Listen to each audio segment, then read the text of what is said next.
Section 2 का question stem में 5 और 6 नंबर क्वेश्चन है, उसको हम सोल्व कर रहे हैं। ध्यान से सुनिएगा इन दोनों क्वेश्चन के बारे में। आप पूरी स्कीम को पकड़े पहले ना।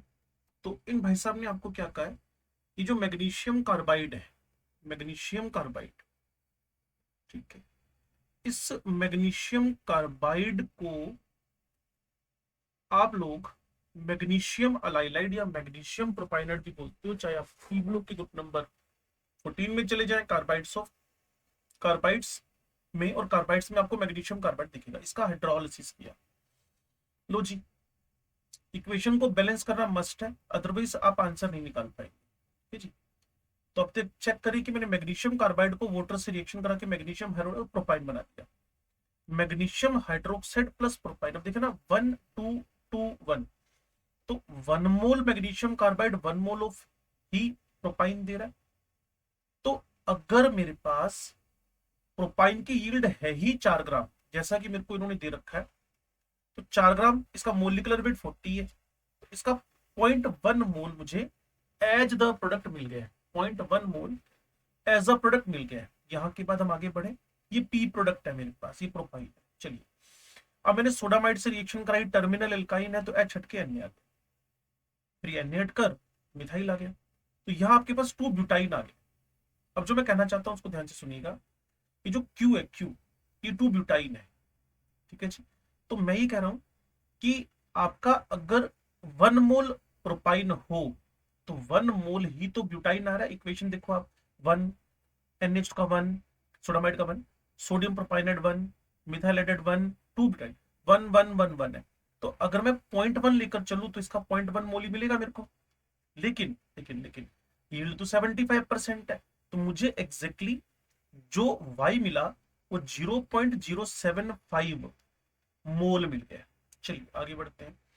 अब आपको शायद याद होगा कि जब मैं 3 मोल इथाइन लेकर रेड हॉट आयरन या कॉपर की ट्यूब में से निकालता हूं, ठीक है जी, तो वहां मेरे पास एग्जैक्टली होता क्या है, पॉलीमेराइजेशन।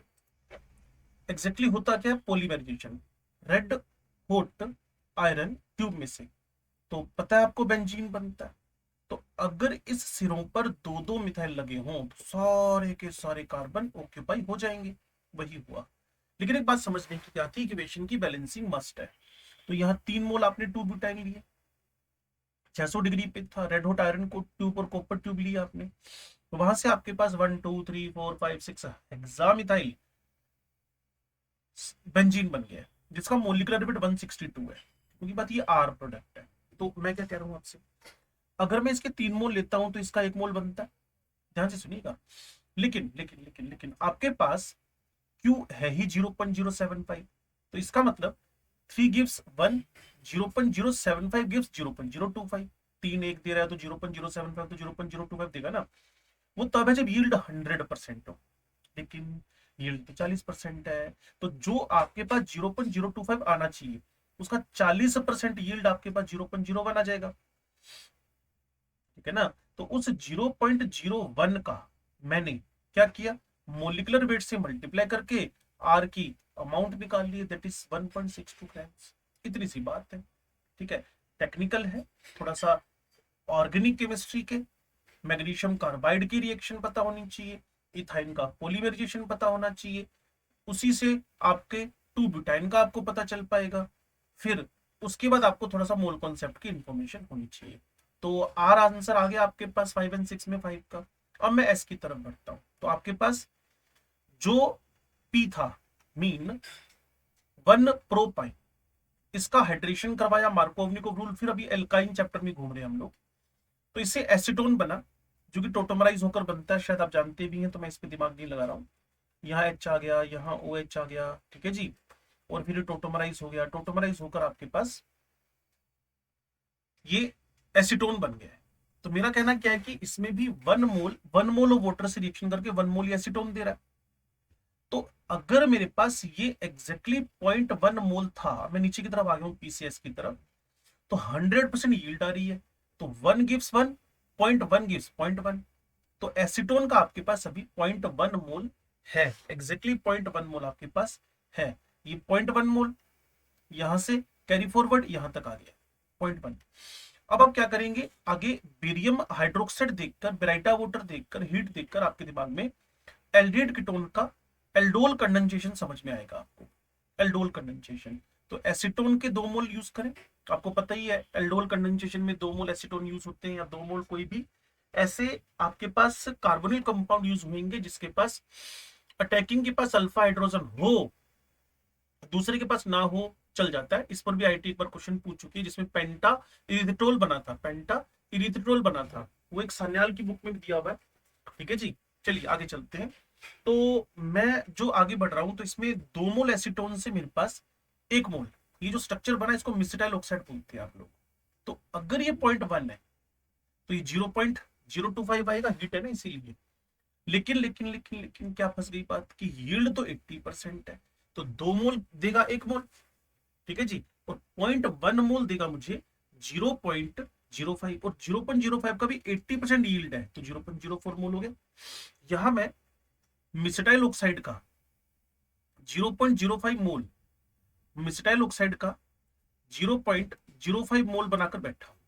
लो जी, अब अराइल एल्काइल हैलाइड से एक रिएक्शन आ गई है, हेलोफोम रिएक्शन। ये सोडियम हाइपोक्लोराइट है, ठीक है जी। तो मैंने काम किया, मैंने आपके सामने इस मिसिटाइल ऑक्साइड का जो कि 0.05 मोल, 0.04 मोल मेरे पास बना पड़ा है, 0.04 मोल मेरे पास बना पड़ा है, मैंने इसका हेलोफॉर्म करवाया। तो हेलोफॉर्म करवाती आपको ट्रिक सिखाई थी नोट्स के अंदर, इधर वाला पार्ट आइडोफॉर्म बन जाएगा और ये वाला पार्ट एसिड में कन्वर्ट हो जाएगा, ठीक होगी बात। और ये जो आपके पास मिसिटाइल ऑक्साइड बना हुआ है, ये अनसैचुरेशन टेस्ट भी देता, आप चेक कर लिखा उसने क्या, कि जो यू आपके पास बना वो बाइग्राम बना, decolourises the Baeyer's reagent, 1% alkaline cold KMnO4 जो बेयर्स रिएजेंट है, तो अनसैचुरेशन टेस्ट है। अब हम देखें कि इसका एग्जैक्टली जो मोलिकुलर वेट है, वो तो बात की बात है, पहले हम देखेंगे कि 0.0, तो 1 इसका 1 ही दे रहा है, यानी 1 mole gives 1 mole gives 1 mole of chloroform. तो अगर ये 0.04 है तो इसका भी 0.04 मोल ही आना चाहिए, 1 गिव्स 1 एंड 0.04 मोल गिव्स 0.04। लेकिन अब एक बात फंस रही है, क्या यील्ड जो है वो 80% है, तो नो प्रॉब्लम, ये 0.032 मोल आपके पास एग्जैक्टली, ये एग्जैक्टली आपके पास आंसर आ गया। लेकिन अब प्रॉब्लम क्या कि मेरे पास मास कितना है, तो कुछ नहीं, इसके मोलिकुलर वेट से मल्टीप्लाई करते हैं आप, इसका मोलिकुलर वेट आपके पास 100 है, तो 3.2 ग्राम्स, जैसा कि मैंने आपको लिखकर बता रखा है, वाई का आपको मिल जाना है। तो अच्छा क्वेश्चन था, इसमें एल्काइंस भी कवर हुए, इसके अंदर एल्डोल कंडेंसेशन भी कवर हुआ, इसमें आपके पास हेलोफॉर्म रिएक्शन भी कवर हुआ, ठीक है जी। तो अच्छा क्वेश्चन, इसको एक बार आप देखिएगा, पूरे 8 मिनट के आसपास इसमें टाइम लगा है। उसके बाद जब मैंने इसको लिख रखा था, लेकिन 2 क्वेश्चन अगर आपके ठीक हो रहे हैं तो फिर आपके बल्ले बल्ले, ठीक है जी। 60% और 64%, 63% के आसपास आप अच्छे आईटी को पा सकते हैं।